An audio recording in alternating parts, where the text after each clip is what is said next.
walking through town and you see the bank, and outside the bank you go, oh look, there's a pot there for everyone's umbrellas. That's nice. What a quaint little place this is that you can leave your umbrellas outside.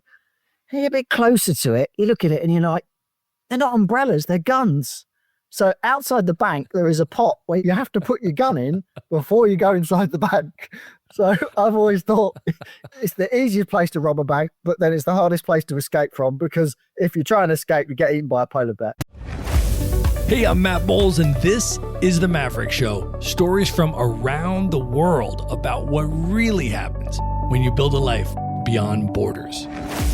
I just want to start off by letting you know that I have narrowed down and compiled my top 10 smartphone apps that I use while traveling the world as a full-time digital nomad. I have put them together for you in a list with descriptions of what the app does, how I use it during my travels, along with a direct link so that you too can download the app onto your phone. Now, a lot of these apps I had no idea about until I ran into other digital nomads that showed me how to use them, and they have been game changers. So if you would like to get my top 10 essential apps for digital nomads, you can go to themaverickshow.com/apps. This is completely free. All it's going to ask you to do is enter your email, which will get you onto the Maverick Show's Monday Minute email newsletter list if you have not already subscribed. And then you can check them out. So just go to themaverickshow.com/apps. And now let's get into the episode.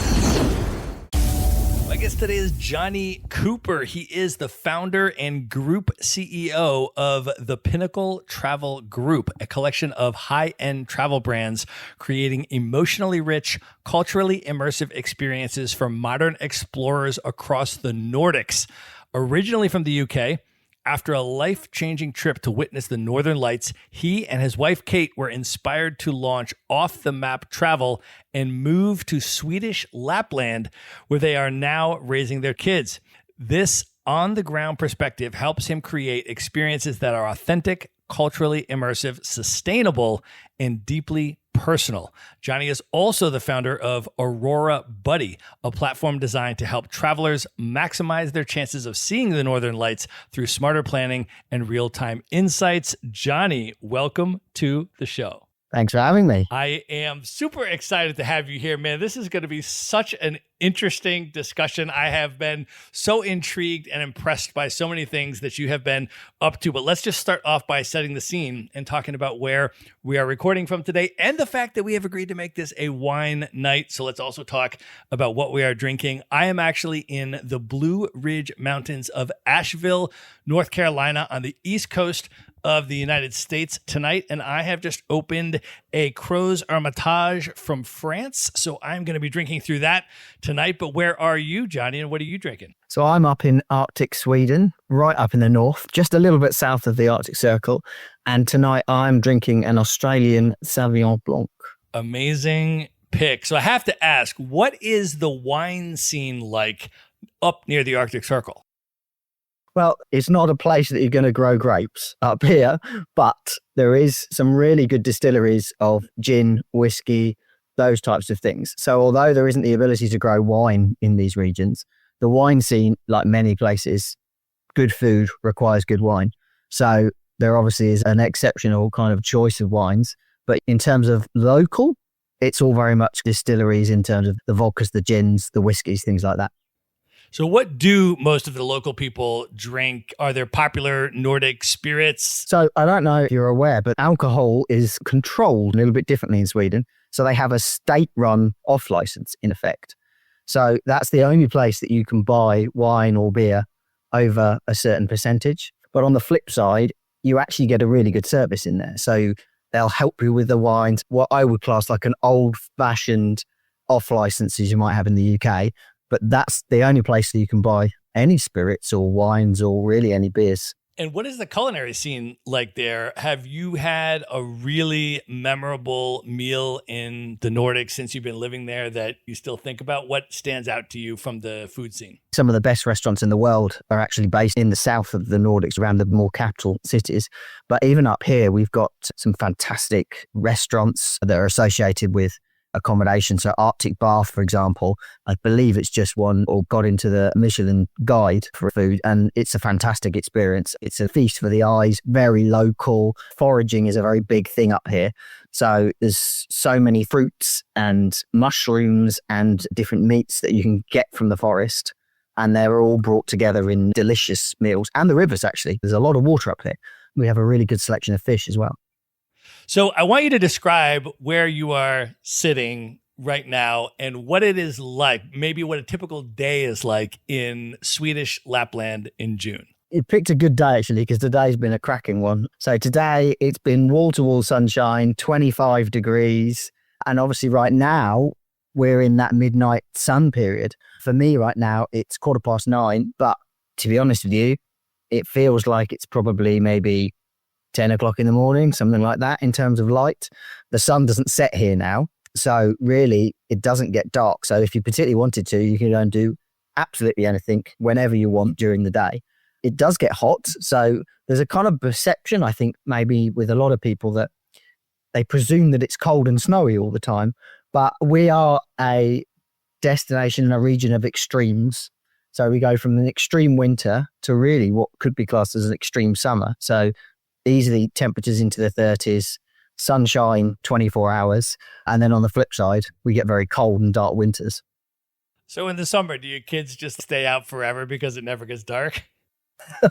They can do, actually. We actually put a lot of effort into kind of darkening the inside of the house. It's interesting because a lot of people suffer in the winter. But for me, it's the longer days that I suffer with because I don't have a drop down in my kind of natural rhythm. So, for example, right now it's 9:15 here. If we talk for the next couple of hours, I'm probably not going to go to bed until 1 o'clock because I just won't have that kind of slow wind down you would normally have as it gets dark around you. So what have you found that the midnight sun does to your body and your perception of time? What is it like to be there? The first time I experienced it, I remember we were on some fam trips. Now, fam trips are familiarization trips. So they're trips that are run by the tourist boards or hotel, and it's really off-putting. I remember I was sat having a beer and I thought, it's about 10 o'clock. I looked at my watch, it was 1:15 in the morning. So the time doesn't move quite in the same way because your perception of it is really different than what you're used to. Obviously, you grow accustomed to that, but that's the biggest thing, is that it can catch you out, and it still does now. We will be easily caught out thinking it's maybe, 9:30, 10, and actually it's 12:30 at night. Before we talk about the journey that led you to move to the Arctic and make the choice to raise your family there, can you give us a little background and talk about where you grew up in the UK? And you and I were both DJs back in the day, Jonny. So I have to ask you about that period of your life. What type of music did you DJ? Take us back to that scene, and what was that period of your life like? So I was brought up basically just north of London by about 50 miles, 60 miles in a small little country village, actually. So it was very much a farming community. There was lots of out on your bikes, playing football, tennis, and grew up there for all of my school, actually. But it was when I was 16, a friend of mine and I basically said, shall we buy some DJing equipment? And we were all into music. That's what you like. And dance music was the thing that was happening at this time for us. We're talking about Armand van Helden and all of that type of period. And so literally we both went independently to our parents and said, will you lend us, I think it was £1,500 at the time. No, it was £750. So now that's about $750 ballpark, I think. They lent us that and we went and bought all this equipment, and it took off. Our parents were driving us every weekend to different venues, to do weddings, to do parties.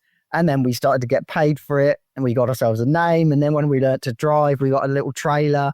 So quite often it would be out of school on a Friday into what we call the shopping centre in the UK, which is called an Arndale, to the music CD store, buy all the latest records or CDs, and then we would be DJing that evening, Saturday job, and then doing the same Saturday night, back out DJing. It was a fantastic period. It was exciting to be doing it. It was great to be earning some money, and it was fun to do. At the end of the day, that was the thing. It was just great fun to do. I had such a similar experience as you were describing that, this exact same thing. I started DJing in high school. For me, it was every Christmas or birthday, I would ask for another piece of equipment like a speaker or a bass cabinet, and I would build out my system. And by the time I was at the end of high school, I was DJing school dances at other schools, proms, and then I started DJing weddings. And then when I would come home from college for the summer, my friends are working a job at the mall or working 40 hours a week doing something. And I'm just DJing every weekend, and I'm out at the parties on Friday and Saturday night. And I'd pay a friend of mine to come and carry my equipment and take requests and that kind of stuff. And then it just was such a blast. And it was such an amazing time. But you also, I feel, learn so many skills from that, because you're also, in addition to having to play the music to move the crowd, you also have to be the MC. You get public speaking experience, and then you get business experience for booking gigs and having to run an actual business. And so that, I felt, was such an amazing foundation for so much. And it was also a cultural experience for me, because as I started doing these different weddings, people wanted really different types of music. So then I had to learn about the different types of music. And then you have these different mixed intercultural weddings where the bride is from this culture and the groom is from that culture. And you got to play to both families and get them doing their traditional songs. It was just such a fascinating cultural experience. I'm curious for you as well, coming out of that, how did your interest in other cultures, but also world travel start to develop? What type of traveling did you do when you were coming up? So when we were younger, we did what we called classic holidays, certainly in the UK. So we go Devon, Cornwall with the family, went to America a few times, did the Disneyland thing. But we'd always been interested in exploring. And at that time, the thing was to go off around the world. After you'd been to university or finish your A-levels, it was to pack your bag, get your backpack on and go. So that's what Katie and I did. We finished university. We actually saved up money from doing some bits and pieces work, contracting, and then we booked a round the world ticket, and we literally packed our lives into a backpack and we left. That took us to some really amazing places, but I think the want to explore comes from the want to understand more and expose yourself to more. It's so exciting when you're seeing different cultures, different foods. Otherwise, the world becomes a bit boring if you don't have that. So you decide to set off on this 9-month round the world trip. What was the plan when you set out? And then what did the itinerary turn out to be? Where did you spend time? I have family in New Zealand. That was the kind of halfway point, I suppose. We want to get to New Zealand at some point. So we've got 2 ways to go around the world from the UK. We either go east or we go west, obviously. And we wanted to go to India as well. But we actually thought to ourselves, it might be a bit too much of a cultural shock for us and a traveling shock to just drop us on at Heathrow off in New Delhi. That might just be a bit too much of a sensory explosion. So we thought we'll go west, and we ended up in California. So California, down to Mexico a little bit, and then over to Fiji, and then into New Zealand, where we then kind of set up home for a period of time, got proper jobs, bank accounts and all that kind of thing. What was the most impactful part about living in New Zealand that stayed with you? When you go on holiday, you kind of have a snapshot of things. And when we were in California and driving, we went all of those amazing places that you do, like Vegas, and we broke down in the desert. We were supposed to see Celine Dion, and we broke down in the desert and we didn't make it. All of those things, but they're all holiday things. I think we met Tom Cruise. We didn't realize until afterwards. There's all these weird and wonderful things that happen when you're traveling. But when we got to New Zealand, it was the first point where you have a bit of normality and you sit and go, okay, this is what it would be like to live somewhere else. And you're able to compare then as well. When you're moving from hotel to hotel or hostel to hostel, that's not like comparing to your home. But when you stop for a bit, you get a job, you do the normal boring things, you go shopping, you do all those kind of things. That's when you really get the ability, I think, to say, okay, well, maybe there are other ways of living in other countries that you can live in that have difference and things that you might enjoy more. So I have to ask, because I know you did eventually get to India. Where did you go in India, and what were your highlights of that trip? We did the Golden Triangle and we've been back since because we loved it so much. But I think the driving, we weren't driving, we were being driven, but you got to be a brave person to drive on some of those roads. But I think as well, just the intensity of it all, the temples, the smells, the food, the culture, the fusion of so many different elements all together. And I think seeing some of the forts, obviously seeing the Taj Mahal, seeing the Red Fort, these are the bucket list places. These are the things where you tick the box and you go, yeah, I've seen it, I've done it, I've got the photo to prove I've been there. So I think they live up to the expectations as well. That's the thing about India, in my opinion. Sometimes in places you go and you're like, oh, well, you know, it was okay, but maybe Instagram have overhyped it a bit, or the posts. But the Taj Mahal, I think, is as spectacular as you imagine it's going to be. It is amazing. The Red Fort and all those places and the details and the history, it just oozes so much and you can see all these layers of it. I think that's the bit that really impacted me most. All right, so I also have to ask you about the very first time that you saw the Northern Lights and what that experience was like for you the very first time. Even just thinking about it, it makes my hair stand up on end. My relationship with the Northern Lights is strange. For one of the better description, I miss them. I can't see them now, and I physically almost miss them. I'm not a religious person at all, but it's the closest thing that I can imagine to having some type of experience. And the first time I saw them, it was in Tromsø, and it was just behind a cloud. I really didn't see them per se, but it was enough to ignite the spark, enough to make me want to experience more. And I describe them sometimes like a drug because I need to see them. It's not that I want to see them. It almost feels like I need to see them. And every time I see them and every display I see, I want it a bigger, more impressive display. And the bigger, the more impressive you get, it gives you that adrenaline hit. So you saw them and then you wanted to go back and see them again. Take us on this journey about your evolving relationship with the Northern Lights, the Nordics, the Arctic, and what eventually led to your decision to want to move there. It all started with a program in the UK. It's quite a famous program now. It was with Joanna Lumley, and she went off to see the Northern Lights, and that was the spark. It was on at Christmas time, so a lot of people watched it, and that's what drove us to book that trip to Tromsø. But once we'd seen the Arctic light and the winter light, once we'd seen the Northern Lights, once we'd experienced the vulnerability that you get in some of these Arctic regions where you're not on top of nature, you're in it. So it makes you feel quite different if you're in a much more urban environment where it feels like it's all very controlled. And that then led us to go back the next year to Sweden and up to a place called Kiruna, which is up in the north, up in the Arctic Circle. And then we actually hired a car one night we were there and we drove out to a little place called Abisko, which is right in the mountains. So if you imagine that you're going from East Sweden through to West Sweden, effectively you go uphill because you're heading towards the mountains Norway. So the drive from Kiruna to Abisko is when you start to see these massive mountains and they're spectacular and the road winds through them and there's nothing. There's very few buildings, there's very few roads. So we went to a place called Bjorkliden actually then the following year, which was next to Abisko. And I was an IT person at the time. My wife was a teacher.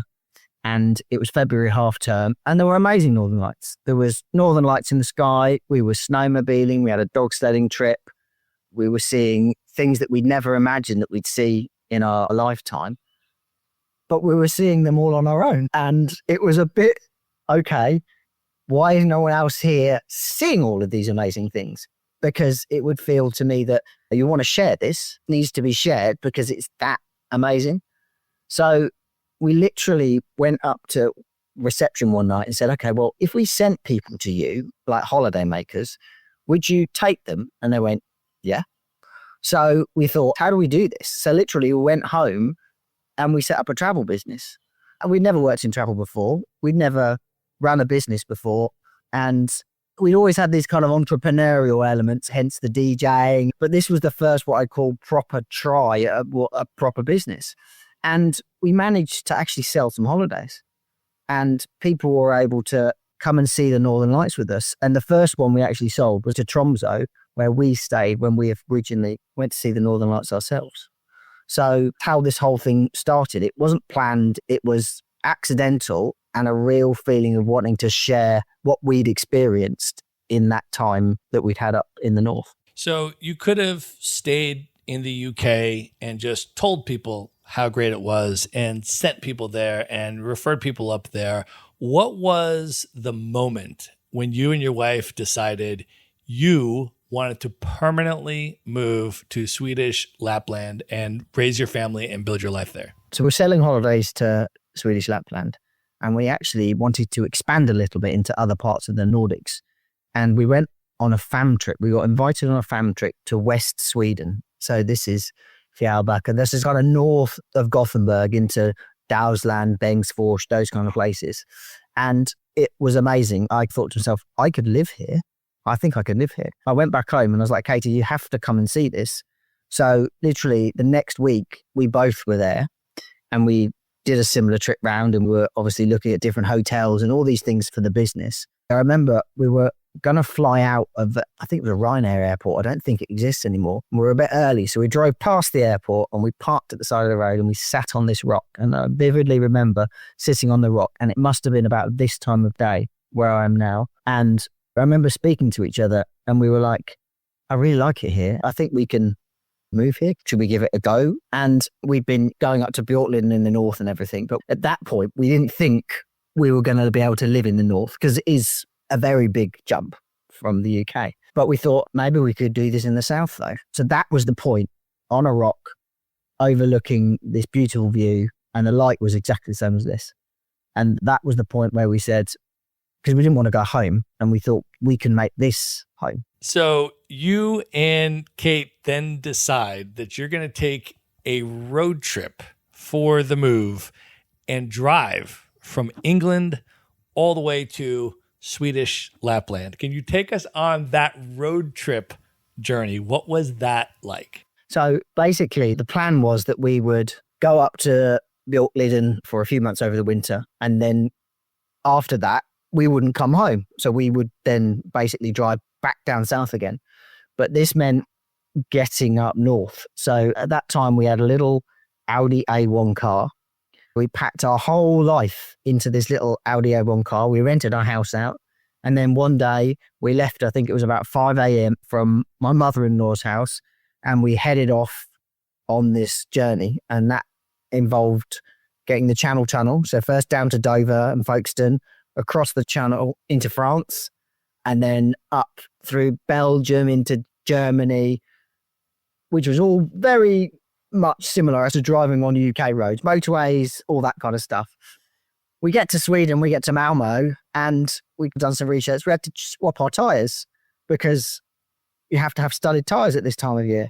And bearing in mind, this is an English car. So we're sitting on the wrong side of the road, as it were. So effectively, we're driving what would be to the passenger side on all of these roads all the way up. So we got to the mechanics and we were like, yeah, some tyres, please. And they're like, oh, what do you need? 4 winter tyres. And he's like, okay, yeah. And what do you want to do with your summer tyres? And we said, we can't put them in the car. We've got no way of doing anything. So you're going to have them. Which he was like, oh, what? He was a bit shocked by that because he expected most people take them home or put them in a tyre hotel or whatever. We're like, no. And it was like, they're almost brand new. And we're like, we know, but we can't do anything about it.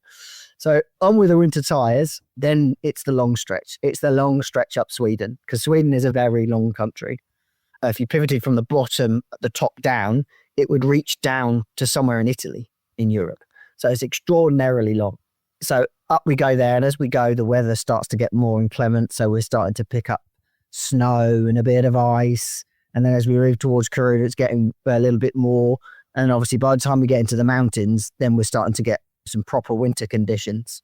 And we've driven in these before, but obviously not in a little Audi A1 car.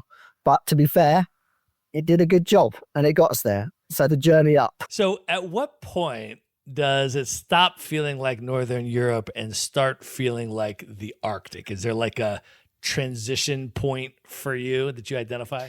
As you go up the east coast of Sweden, basically the stretches between civilizations start to get longer. So you start to see fewer and fewer villages, towns and cities. And then you start to see fewer and fewer cars because there's fewer and fewer people. The best stat that I ever read was in Norrbotten. So Norrbotten is the biggest county in Sweden. And I think I'm right in saying it's the biggest, if not one of the biggest in the whole of Europe. There's more people move through Heathrow Airport every day than live in Norrbotten. So that's how big it is and how sparsely populated it is. There's about, I think, just over 100,000 people around that time, maybe a few more actually, but more people pass through Heathrow Airport in London than live in this whole region. So after living in Lapland for a decade or so now, what have you found as the most striking cultural differences between life there versus the UK? I think the pace of life is different, that's for sure. The way people work with and live within nature is really different as well. Because you have to work differently. When it's snowing or it's minus 40, you can't just continue to behave and live like you would in London or whatever. The seasons and the weather dictate a lot of the rhythms of life up here. And I think that is one thing that definitely is a big difference. You definitely feel the difference in the way people are living depending on what time of year it is. Well, you're obviously choosing to be there. You could be anywhere, and that's where you've chosen. What aspects of life in Lapland have you found to be objectively better than the UK for you and your family? And what aspects have you found to be harder? I think, firstly, Sweden particularly is great for children. It is a fantastic place to bring up children. The schooling, the support. We've just had our youngest, but when you've given birth, the midwife turns up with a tray, and on that tray some sandwiches and 2 glasses of, it's not champagne, it's apple juice or something, little Swedish flags. And basically it's like a welcome and congratulations and a well done present to the whole family. And they do this for every single child. And that, I think, really cements how important children are within society in Sweden. From the moment they arrive, they're treated really well and they're really looked after and all of those things. So I think it's a fantastic place for them to grow up. And I think some of that as well is because of the way they are in nature all the time. They're continuously outside, daycare and school. A lot of it is out and amongst in nature, but it's truly immersed in it. And I think one of the reasons and one of the things I love about it. What values do you think that your kids are growing up with in Lapland that would be different from if you were raising them in the UK? They have this phrase that they kind of came home from school with, which is not good for the future. It's not something we've taught them. They apply that to almost everything they do. They'll see a crisp packet on the floor and they'll be like, that's not good for the future. And they'll go and pick it up. My eldest is really into cars. So electric cars are good in his eyes comparatively to the petrol ones. So there was a real respect for the environment that you live in and the community that you are in, and nature is in that community. And I think that is a differential thing because I don't think necessarily in the UK, the nature element is intertwined as much as it is here in the Nordics. So they're growing up there. They were born there. They're speaking fluent Swedish in school. How are you finding that their identity in terms of being Swedish, being British, how is that evolving for them? It's interesting. My wife did a little experiment the other day. She asked them who they were going to support in the World Cup. Are they going to support England or are they going to support Sweden? Quite a clever thing. Okay, well, let's see. Well, that's a great question. Yeah. That's a great question. And there was a lot of deliberation. The eldest is a little bit more acute. So I think he might have thought, I think England are more like they've got a better chance maybe. So I might back that horse. But the younger ones said Sweden. I think they see themselves as both, but I think it will change and continue to change as they get older. So what would you say that your kids have taught you about cultural integration that a lot of adults may often struggle with? The thing that actually I've taken away most from it is watching them learn the 2 languages. I'm not very good at languages at all. It's not my forte. So speaking Swedish, I'm still embarrassed to say that I'm not very good at it. But what they have taught me is I don't think as they're learning, they see it as 2 different languages. And I think that's the key. So for an adult, when you think about learning a language as an adult, I think you go, okay, this is called a glass. Okay. What's it called in Swedish? In English, you might say this is a glass, it's a goblet. You might have multiple names for the same thing. That's what they do when they're learning another language. It's the same object, just with another name that happens to be that one set of people understand and the other people don't. So I don't think when they're learning the language, I don't think they actually are learning two languages. I think they're learning one, and later on, it separates. I've tried to start to use that approach myself, rather than sitting there thinking, well, what is this in Swedish? If I just give this another name and just go, that's another name for it, like we do in English, maybe that might help the whole process. So as parents, how and why are you being intentional about integrating travel into your kids' lives as they grow up? Travel is important because it gives you the ability to see the differences, not only where you travel, but then also back in where you live. I think without experiencing different cultures, different ways of living, different perspectives, you risk becoming too focused on what you think is your way of living and your way of doing things. So I think travel is a fantastic way to demonstrate there are so many different ways of things working, lives happening, people living their lives, all the spectacular things that nature provides as well. So I think it's a win-win. You can't lose, I don't think, by taking kids traveling. And you're not only taking them back to the UK. I think you went on a trip to Costa Rica. Can you tell me what that was like for you? Yeah, so our eldest, we actually went over to Costa Rica, and that was amazing. He wasn't very old at the time, actually. I think he was 1.5, something like that.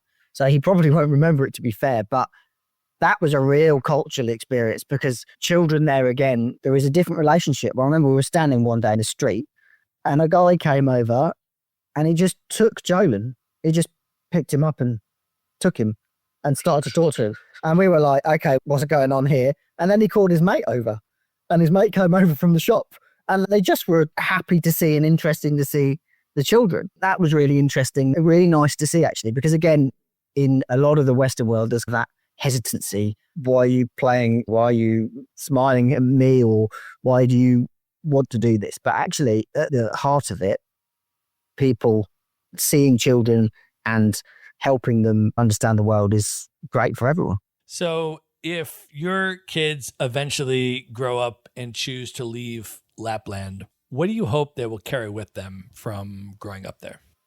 I think that respect for nature, as we discussed earlier, I think that's a really important thing. I'm really pleased that they're able to see the impact that they have on their environment, not just individually, but as a group as well. So I think that's really important.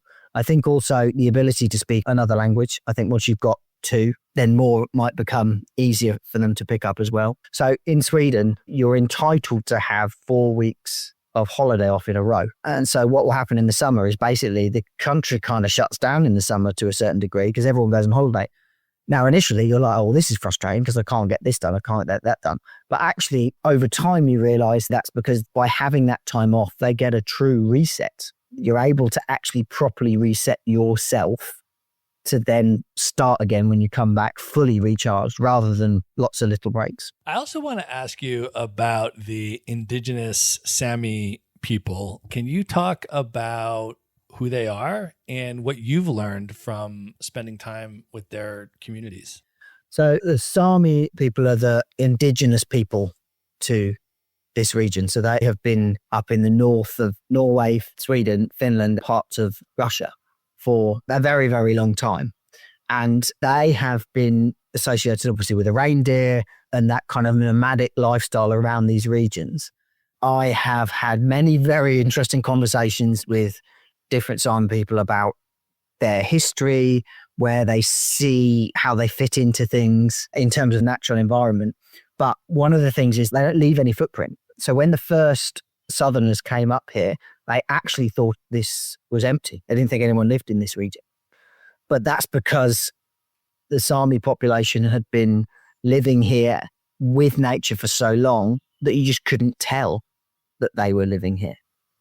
They've got many words for snow. Someone told me once, and again, I wouldn't want to be 100% sure that this is completely true, but I believe some of the older Sámi generations first started to see differences in the snow structure that indicated that the climate was changing. So they were able to identify some of the ways that the snow was forming and behaving. And that was being caused by changes in the climate that had not been seen by previous generations. So they are truly entwined into this environment. So how visible is Sámi culture in everyday life where you live? There's like traditional Sámi dress, things like that, but you don't walk around the street and people are wearing these things commonly. A lot of Sámi people are doing what the rest of us are doing, in effect. Jolin's got some friends at school that have Sámi background, but obviously a lot of them still are reindeer herders. So they're keeping the reindeer and herding those still. So you see it, and certainly you can experience it if you come up here as a tourist and you see some of the Sámi nature, for example, was an experience where you would go and stay in a Sámi camp and learn the different ways and cultural and the ways that they live within this environment. So you see it, but it's not as though it is sat there extremely different, as it were, from day-to-day life. What do you think that modern urban societies can learn from indigenous Arctic cultures? I think some of this kind of understanding nature element, we're starting to see things from a scientific perspective. They used to think that trees were individual organisms, and actually now maybe they're communicating through fungal networks under the ground and stuff. And there's a lot of science research gone into that now. So I think we can learn from the Sámi that it's far more complicated than we probably think it actually is. And actually, we need to understand that complication and respect that complication for us to continue to live in the world that we want to, in terms of imbalance. As you've spent the last decade traveling around and immersing in the different Nordic countries and getting to know them very intimately, can you talk about the impact that learning about the indigenous people and their history and their culture has had in shaping your understanding of the Nordic countries? When I first came here, I wasn't aware of that culture at all. So straight away, there's a whole new culture that I didn't know about. And I think it's really important that story is told and that people learn about these cultures, because I think that's a fantastic way of preserving them. If the story can be told, then the culture can be preserved, however that is. So I think going from, people describe this as like a wilderness destination. And I know certainly some of the Sámi people I spoke to, they don't like that description because wilderness infers that no one's there and no one has been there. It's new. When in fact, this is their land and their back garden and they've been here for a very long time. So it's not wilderness because it's there, it's where they live. So you talked earlier about how emotionally impactful it was the first time that you saw the Northern Lights. Now that you've been living there for a decade and you've seen them so many times, do they still move you? Oh yeah, absolutely. Like I said, I literally missed them. So there's been a geomagnetic storm in the last few days, but I can't see any because it's the midnight sun. So it's too light to see any. I'm counting the days down now as we get towards the end of August. They might start to come back and you start to see them a little bit.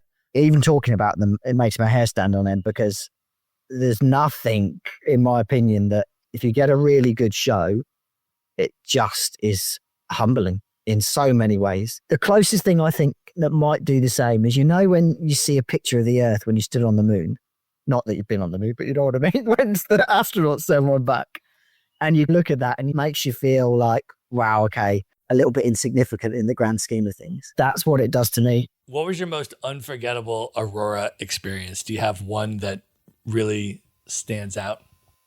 I've been lucky because I've seen them hundreds, if not thousands of times, but there's definitely a few. There is one where I was up in Bjorkliden and it was a dome of Aurora. And like I stood in the cathedral and I was with guests and we were like, okay, wow, because it comes and goes really quickly. So if you're not out, sometimes you can miss it.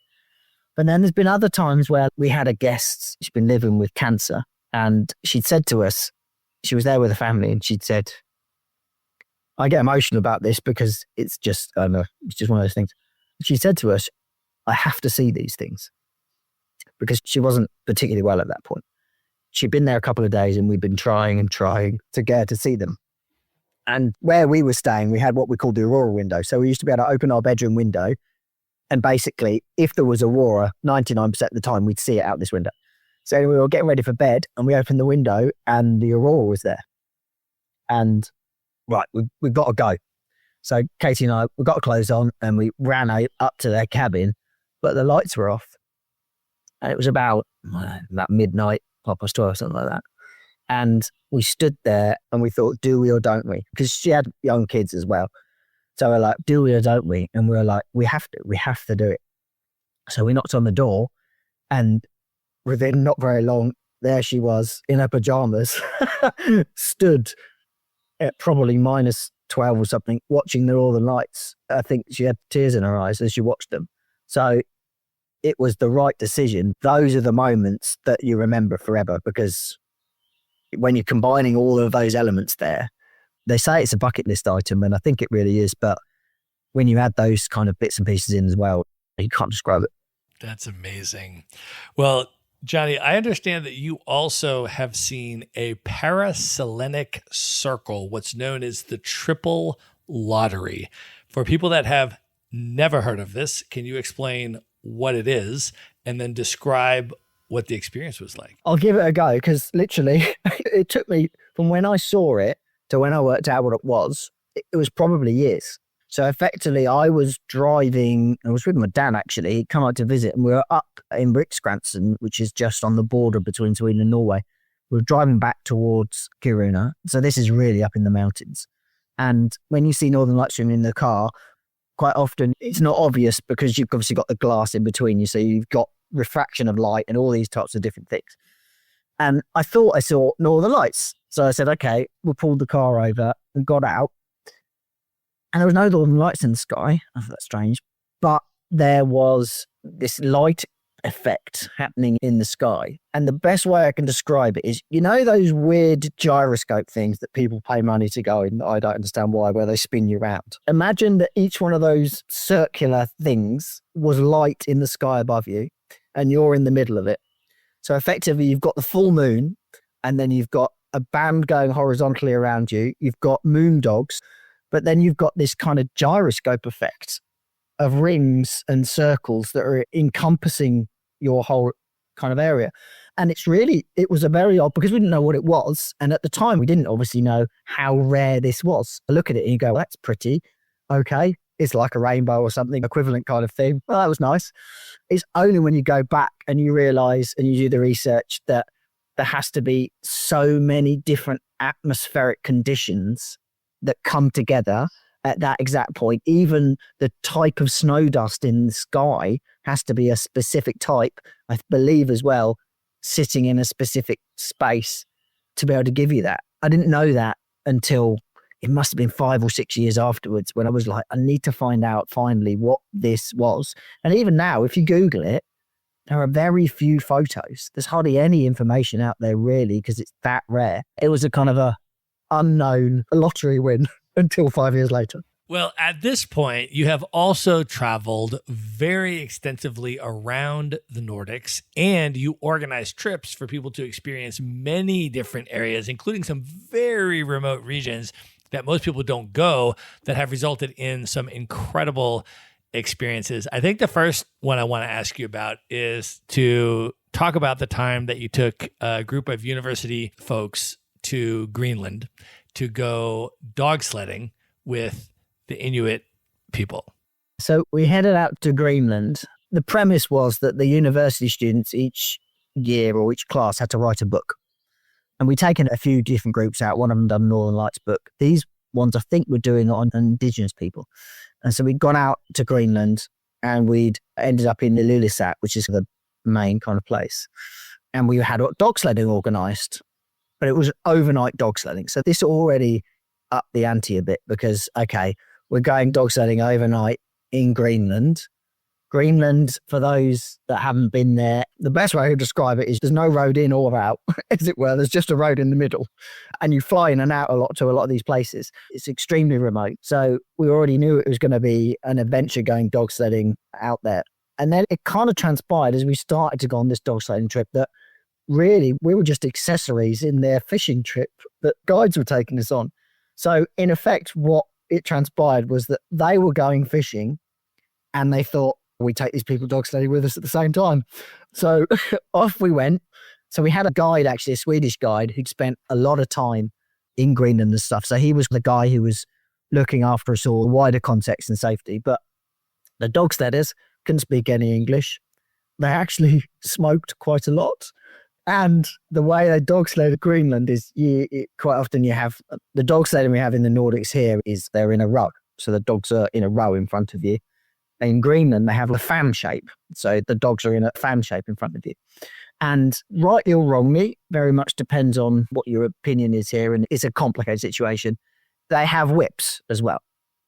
And the whips, I say 99% of the times, they're not actually hitting the dog. They're making a noise close to the dog to make the dogs basically go in the direction they want. So we're on these dog sleds with the smell of smoke, a whip passing our area every few minutes as they kind of driving these dogs around. And we're going off into the wilderness. And these students, they're only 18, 19 years old. This is a big experience for them. We get to this place where we're overnighting. And when we say we're overnighting, we open up the door to this hut and it's just a bench that's about as wide as a dining table and about as maybe slightly wider than a dining table. And we all just have to lie on this bench to sleep. So we've got a sleeping bag and a roll mat and we're all lied out. We must look like the seven dwarfs, like all in the same bed in a row, basically. And we sleep relatively well, to be fair, but obviously there's a lot of people in there. The dogs, I think, could probably get better straw. They get to sleep outside, but it's interesting when you see sled dogs sleep, they curl it into a ball. So they're putting their nose under their tail and then they let the snow just fall on them. So they don't shake the snow off. They literally sit down, they snuggle down in the snow. So when you wake up in the morning, you go out, you don't see any dogs, you just see mounds of snow. And it's only when they start to wake up and shake them off, you realise the dogs are still there because they've just been snowed on. They're like, this is going to keep me warm. Anyway, so we go out then and then we end up at their fishing spot. And the way they fish is they basically drill a hole in a nice kind of lake one end, and then they run a hook system right to the other. So then we have to sit there for, I don't know, I think it was about an hour and a half while they pull this line in, and they're pulling halibut out the size of coffee tables. These massive fish are coming out of the water, and they're doing all of what they need to do literally by the side. And then next thing we know, they're on the sleds. So the fish are now on the sleds. So we're like, where are we going to sit? Oh, on top of the fish. Okay, fine. So that's how we're going home. We're going home. So on the way back, we have a slight smell of smoke, whips going round by our ears, and we're sitting on top of giant halibut. We head back towards a civilization. I don't think it'll be an experience anyone will ever forget. It certainly wasn't in the description.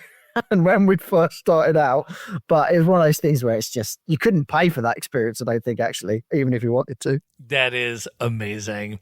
I also want to ask you about Svalbard. For people that have never heard of it, can you describe where it is, what makes it so unique, and tell me about the precautions you need to take for polar bears when you go there? So Svalbard is a Norwegian territory. There's a little Russian enclave on it as well, actually. But it sits right out in the Arctic Ocean, north of Norway. So very remote, not huge, but it's one of the only places I've ever been after being here where I thought, okay, you really got to think about what you're doing out here. We went on a snowmobiling trip. It was just a couple of hours snowmobiling trip. This was a fam trip. And they took a whole trailer full of expedition gear with them with tents and food, I think for 3 days in case the weather changed. You're talking that the short snowmobile trip for 2 hours, which people do in Sweden, Norway, just as an activity of a Saturday afternoon in the winter, they're taking 3 days worth of kit in case the weather changes. It's very different. And then you throw into it polar bears. Literally, you're told, don't leave the village or the town unless you have a gun. And obviously, most people don't have a gun, apart from in Svalbard, where it seems that most people do have a gun for this very reason, because of the polar bears. So you're thinking, okay, well, did these polar bears just walk into town? What have you got to do? So that's one risk. But the funniest thing is that when walking through town and you see the bank, and outside the bank, you go, oh, look, there's a pot there for everyone's umbrellas. That's nice. What a quaint little place this is that you can leave your umbrellas outside. And you're a bit closer to it. You look at it and you're like, they're not umbrellas, they're guns. So outside the bank, there is a pot where you have to put your gun in before you go inside the bank. So I've always thought it's the easiest place to rob a bank, but then it's the hardest place to escape from, because if you try and escape, you get eaten by a polar bear. So it's a fascinating place. You can see northern lights in the daytime there as well in the winter because it is so dark, but it's more wild than northern Norway and Sweden and Finland. It's got that edge to it, which makes it exciting, but also that raw nature part again. What other places in the Nordics continue to amaze you that very few people visit? There's a group of islands between Finland and Sweden called Åland, and they're like an autonomy. I think they have their own, well, not government, but kind of civil structure. I'd never heard of them before. Never heard of these places before, but they're a beautiful little island. There's not a lot going on there, but I think Sweden's got the most islands in the world. There's always somewhere new to discover. And these are big countries as well. Sweden, Finland, Norway, they're not small countries. They're vast. And there's so much of them that is waiting to be explored by tourism and for you to go and see, whether it's waterfalls, whether it's lakes. The wild swimming in these regions is just amazing. The kids were down on the beach today, just running in and out the water, and it's just a fantastic place to just go off and explore. All right, so let's talk about your company, Off the Map Travel. You and your wife, Kate, have dedicated the last decade plus of your lives to helping people experience these incredible regions in sustainable and culturally immersive ways. Can you share a little bit? You talked about the founding of your business a while ago. Can you talk about, from that point over the last decade, how your company has evolved and what it offers today? So I don't believe in luck. I believe you create your own luck. But we were lucky, if you want to call it that. When we started our business, it was at the same time as the revolution in digital photography. Also, the opening up of some of these places in the Nordics to more tourism. And when I say opening up, I mean people were starting to go, oh, you can go and have a look there. Taking pictures of the Northern Lights historically would be, we'll go out with our camera, we'll take a load of photos, we'll come home and we'll realise they're all out of focus. But you can't do anything about that because it's film. With the digital camera, you could take a picture, look at it, it's good, you can get it on social media, you can use it in your inquiries and your quotes and all these types of things. So I think that combined with what we'd experienced, what we'd done, was the catalyst and the timing for it to kind of really explode. And I think we just set about wanting to share this. That's really what drove us, is wanting to share what we were exploring ourselves. And then at the same time, as I alluded to before, business has always fascinated me, the literal bones of business. So these two bits combined have really helped grow the business from where it started with that trip in Tromsø to today, where we're sending many customers across the Nordics. But everything we do is tailor-made. So we operate in that kind of environment where we want to design really nice high-end trips specifically for our customers to the requirements that they want, but also with that guidance from us of what should you see, how can you get those cultural immersions, where's the best food. And that doesn't necessarily mean the best restaurant. It means where's the best food. There's guides that you can take you foraging, where you forage for your food and then you go and cook it over the fire. You can go and fish, go and catch the fish, cook it on the barbecue that evening. That's not a restaurant experience. That's a completely different experience, but the little nuggets that we can really deliver to our customers. Can you talk about that particular experience for people that would be interested in foraging and fishing? Where is a place where some of your customers have done that, and how has that experience unfolded? I mean, you can do it pretty much anywhere in Sweden. You can go foraging. So they have every man's right, which means in Sweden, you can actually pretty much explore any piece of land yourself, as long as you don't encroach too close to where people live and all those types of things. For example, out of the back of where I live, in the autumn, we take the kids, and the customers do this as well. We take the kids foraging for blueberries and those type of things.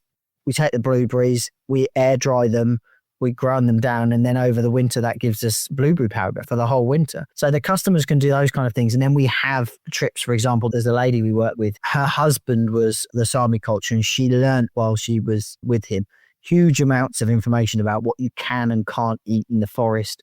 So she goes out, forages, and then makes sweets, makes cakes, makes all these things that you never expect to come out of the forest. She's the one that kind of takes the customers on that journey. And when you look at a forest and you think, there can't be that much to eat in there. But actually, there's so much to eat, and so much of it is so tasty. And it's the same with the fishing, really. You could go for a fishing evening, you can catch your dinner, cook it, and then end up in the sauna for the rest of the evening with a beer. It doesn't get much better. And tell me about some of the other epic experiences that people could incorporate into some of these itineraries if they want to. I mean, reindeers and dog sleds and ice hotels and some of this kind of stuff that people may not be familiar with if they haven't looked deeply into the Nordic opportunities. So the dog sledding and snowmobiling, they're the kind of two after the Northern Lights. They're the winter ones that you want to do.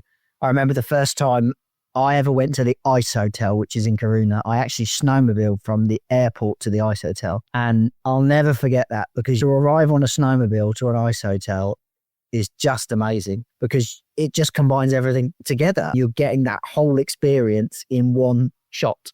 Ice Hotel's been around for many years now. Every year they build it again. Every year there's different designs.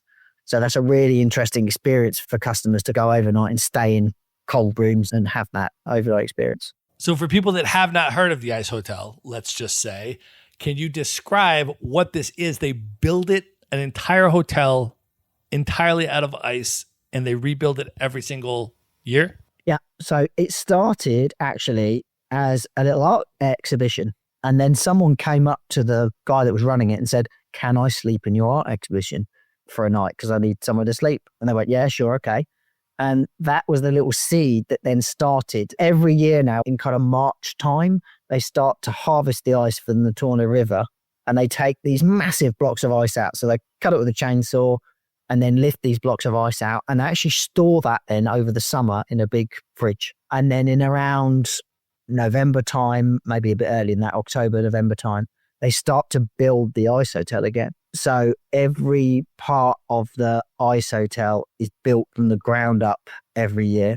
So new church, new rooms, new entrances, all of those things. And then every year in the spring, it all melts back into the river again. So the cycle is really nice, because you have this amazingly ornate structure in the winter. Artists from around the world produce these amazing rooms. I'd recommend anyone have a look at the different art rooms that you can stay in. And then you go there in the summer and it's all gone, including all of that art. So it's got this nice rhythm to it, I think, that reflects the rhythm we were talking about earlier. And are there now multiple ice hotels around the Nordic Arctic region? The original ice hotel is in Kiruna. There is a snow hotel now, and there's some other ice type of hotels in different places, but they all have slightly different angles of how they approach what they do and how they give the experience, or the experience that the customer has. So being in the Nordic tourism business now for over a decade, how have you seen Arctic tourism change over that period of time? So imagine you drop a pebble into the Nordics on the map. The change we've seen is initially the first ripple hits closest by. So you're talking like UK, those kind of Northern European countries. And that's where people were coming from originally. And they were doing 3-night trips. They were coming in to see the Northern Lights and they were going. But as those ripples move out further and further, so have we seen people coming further and further to experience this. And they're staying for longer and longer. So those 3-night trips are now 2-week trips. And they're coming from America, they're coming from Australia, they're coming from Singapore. And then they're also now coming in the summer. So originally it was winter. Now the summer has really exploded, specifically in Norway, Sweden, and Finland. Iceland's been slightly different. Iceland's had a lot of summer tourism historically. That's been the difference, is the cross-border, as we call them, trips. So experiencing more than one country, and then how far people are now coming to come and experience it. Do you have concerns about the growth of tourism in these regions and the risk of over-tourism? yeah, I think we'd be naive to think that wasn't a risk. I think part of what is the reason for coming to these regions is the lack of people at the end of the day. So I think it is a risk. And I think how that's managed is really important, not only for the environment, but also for the industry itself. I think over-tourism could have a big impact on the experience that the guest has. And I think that could be detrimental to the industry as a whole. What tips do you have for travelers to engage with the Arctic communities as responsibly as possible? I think the key is not to rush. Slow travel, I suppose, would be the term. You're not here just to take the photo and move on to the next thing. I think that's the key. To really get the most out of this, you have to sit in it for a while. You have to be in it for a while. You can't come and think you can drive around all of the Nordics in 3 days and leave and have done the Nordics. So my advice would be is to break it into chunks. I remember one of the first customers that we ever had, who were driving from Bjorklund to the Aurora Sky Station. They had a hire car actually at that point. And we get a call one night and he goes, how do I get to the Aurora Sky Station? So I said, okay, well, you got a hire car. It's very easy. It's, I don't know, 10 kilometers down the road. I think it's 10 kilometers from Bjorklund to Abisko. And he said, yeah, but there's no streetlights. I said, no, there's no streetlights. He said, but I've never driven where there's no streetlights. And I was like, okay, I can understand that. But the reason I give that story is because I think I see people as they stay longer, they become comfortable in it. Initially, it's a hit because it's remote. There's not as many people. You're not seeing so much. But over a few days, people sit in it and they start to relax into it. And I think that's the key. So we've talked in this discussion already about your appreciation and respect for the local environment, for the local indigenous people and cultures, and all of the amazing things about the place where you're living and where you're running your business. And I'm curious, based on that, from a perspective of someone in the tourism industry that's bringing people to the region, how have you thought about prioritizing ethical and sustainable travel principles in your business to ensure that it's benefiting the local communities and the environment and not being extractive and harmful and some of these things that we see elsewhere in the world? I think that comes from us knowing the products and the suppliers that we use. We're literally here. The suppliers we work with, we know them really well. We understand how their businesses work. We help them with their businesses. It's a symbiotic relationship. We need them, they need us to a certain degree.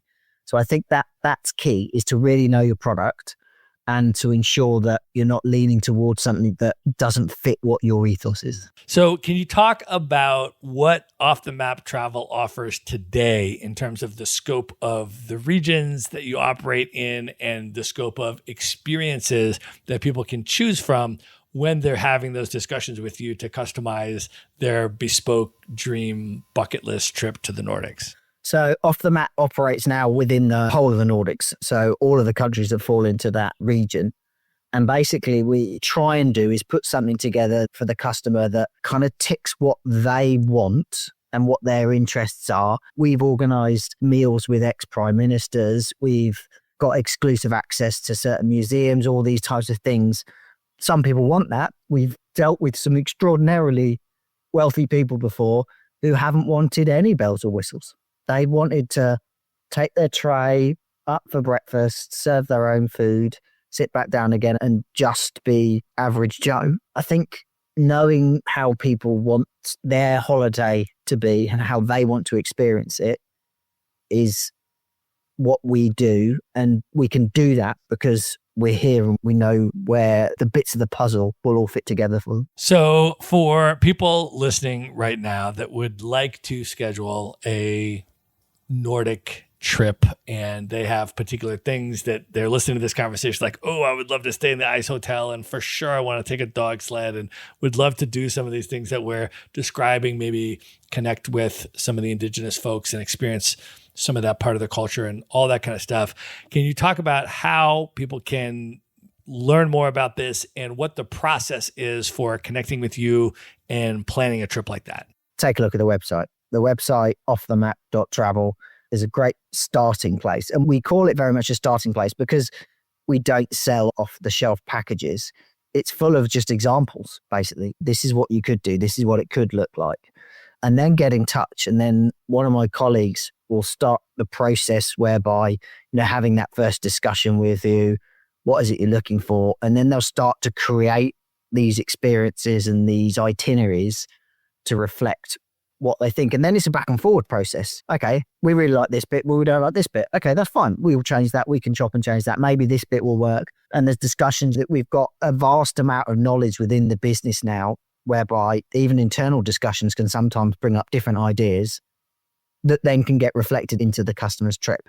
So it's very much about pulling those bits and strands together to really create that experience that someone can be excited and enthused to want to get going on it. So for people that are particularly interested in the Northern Lights, you are also the founder of a platform called Aurora Buddy. Can you explain what that is, how it works, and how people can access that? Yeah, that's just because I'm a Northern Lights geek, basically. I built that. It's almost like I built it for myself.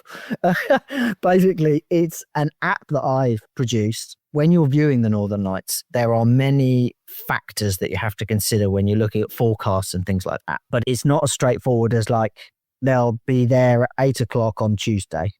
It doesn't work like that. So Aurora Buddy, basically, what it tries to do is pull all of these different elements together and then give you an Aurora score, which effectively is a chance out of 100 of what it thinks your chances of seeing the Aurora are at any given time.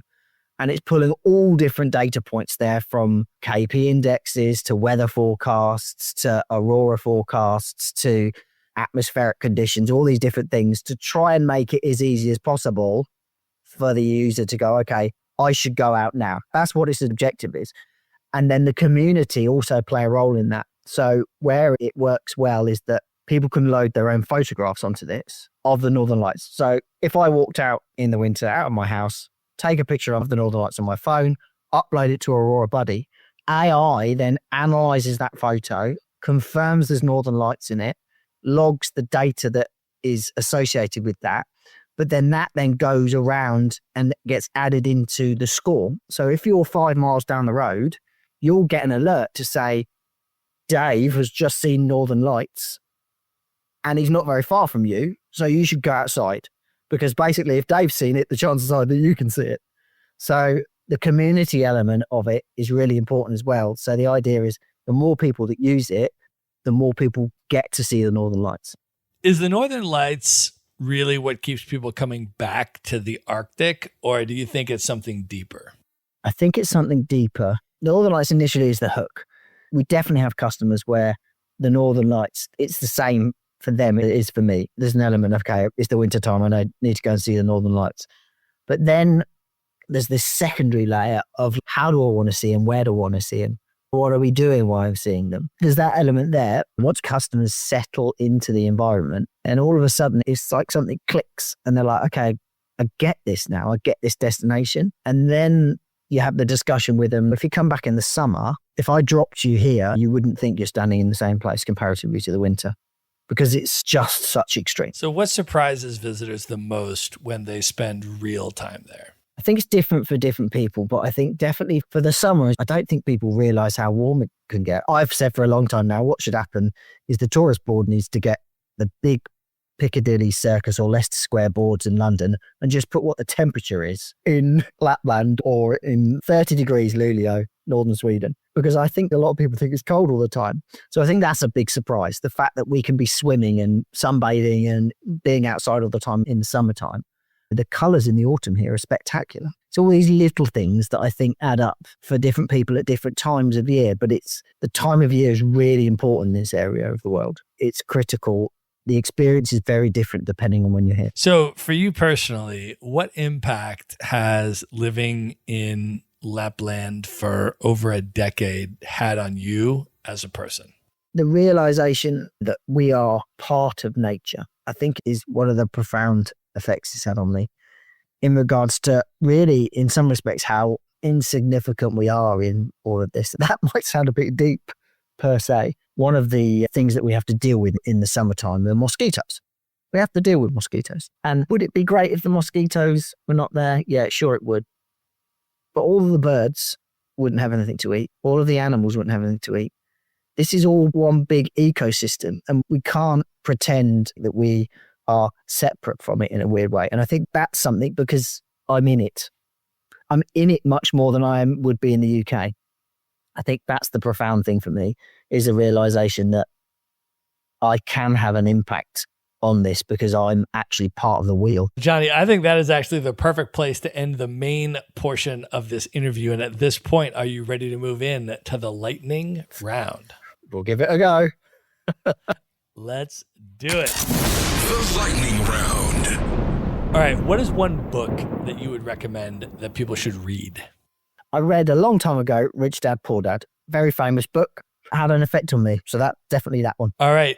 Knowing everything you know now, if you could go back in time and give one piece of advice to your 18-year-old self, what would you say to 18-year-old Jonny? The grass is not always greener somewhere else. Okay, of all the places that you have now traveled around the Nordics in particular, what would be 3 of your favorite Nordic destinations that you would recommend other people should definitely check out? Abisko and Björkliden in northern Sweden for sure, and the west coast in Sweden, and then Oslo. I actually really like Oslo. So those 3. All right, Jonny, what are your top 3 bucket list destinations, places you have not yet been, highest on your list, you'd most love to see? Galapagos Islands, Antarctica, although I'm torn because of the impact. And there's the Coral Triangle in Indonesia. I'd love to see that. All right, Jonny, at this point, I want you to let folks know how they can connect with you, learn more about Aurora Buddy, learn more about Off the Map travel, and come into your world if they're interested in planning an amazing trip to the Nordics. Where you can find everything you need and get in touch with us for Nordic experiences at offthemap.travel. And if you're looking for a companion app, if you're heading to the Nordics, then Aurora Buddy is where you'd find us. Go Google Aurora Buddy and you'll find us and our app. All right, we're going to link all of that up in the show notes. So everything is going to be in one place. Just go to themaverickshow.com, go to the show notes for this episode. There you will find direct links to everything we have discussed on this episode. Jonny, this was great, man. Thank you so much for coming on the show. Really